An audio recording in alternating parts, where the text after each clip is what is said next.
So, hello fellow coin collectors, how you going today?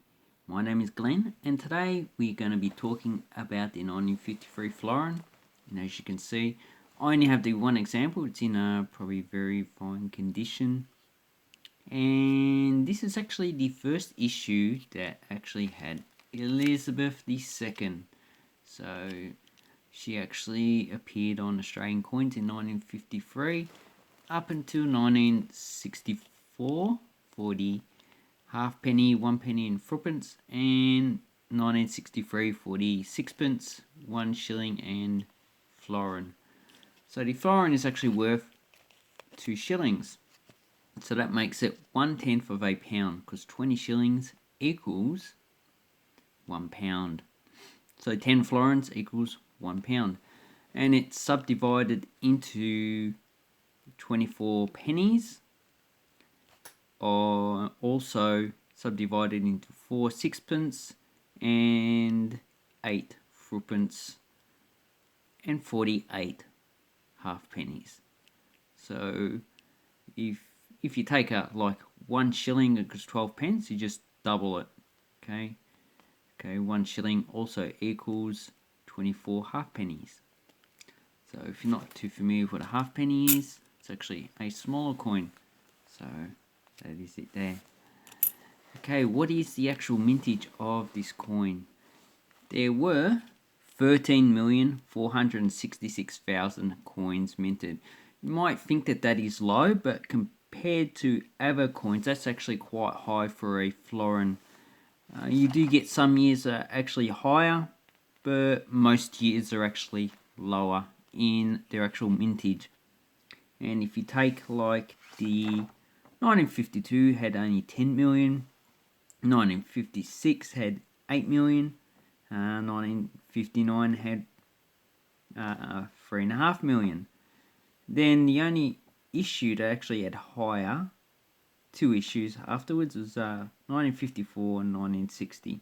You can find the mintages on Numistar or in your Australian coin book if you have one.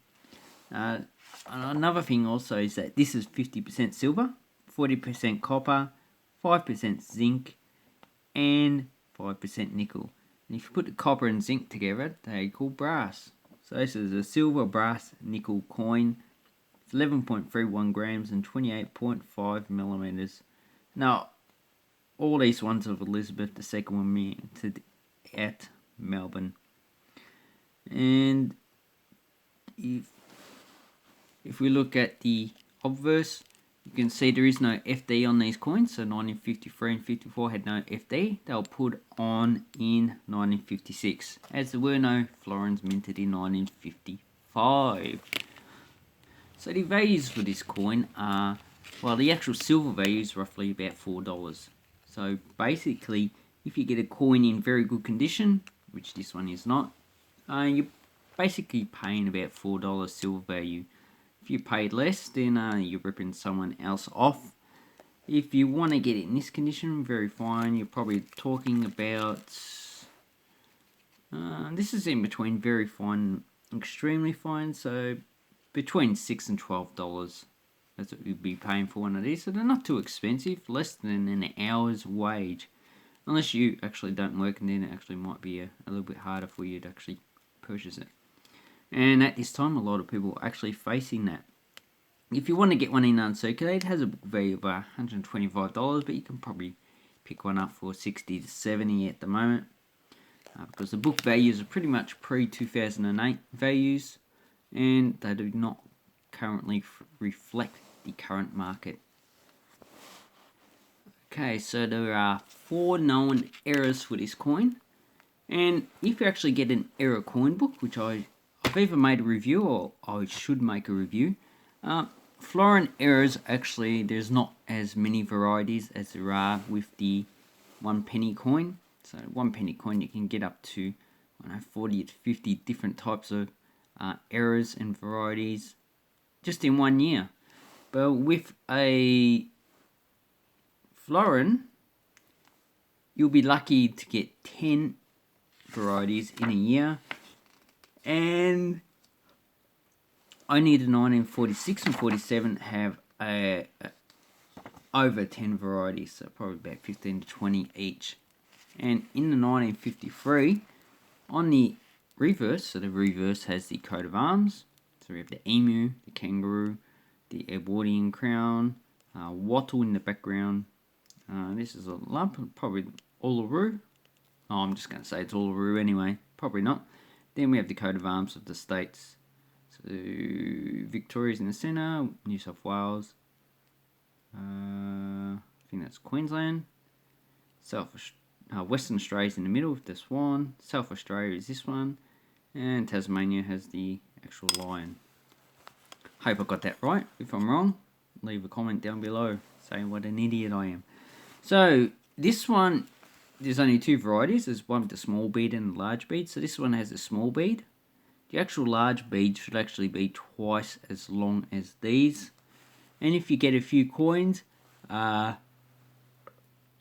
you'll probably find at least one. Like if you get 10, you'll probably find at least one with the long beads. So it's scarce, but it's not actually uncommon. And there's only 3 types of errors on this side. Let me just push that in. Okay. So what you need to look for is a dot after gratia.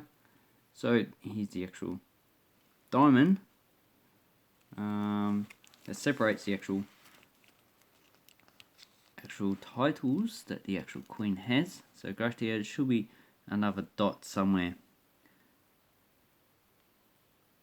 that's missing. So this one actually has a dot. So you're looking for no dot there. If you have like a smaller dot than that, it's just a cud. Yep. And then with Regina, we have a die crack at the bottom of REG. Obviously this one doesn't. Top of GIN. So obviously the die crack probably just goes down the bottom, goes up the top. Probably goes through G. Bottom of Regina. Okay. Bottom of A in Regina, should I say. So here. And the bottom of ZAB in Elizabeth. So obviously that all occurs on the same coin. And I would say is it would actually occur in varying lengths and thicknesses, because it would have started as a small crack and then it would have opened up.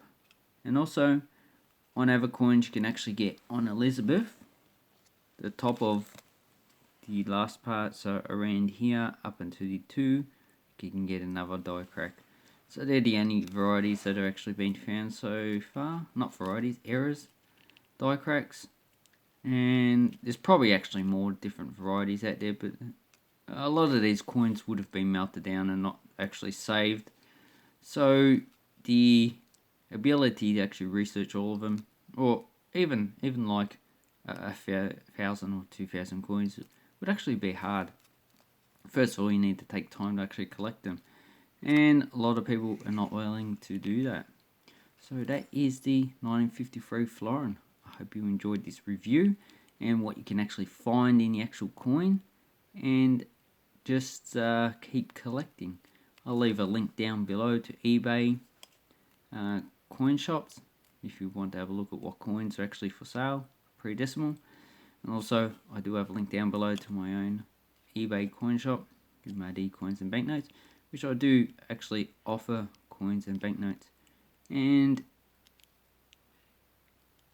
thank you very much for watching. Have an awesome coin collecting time.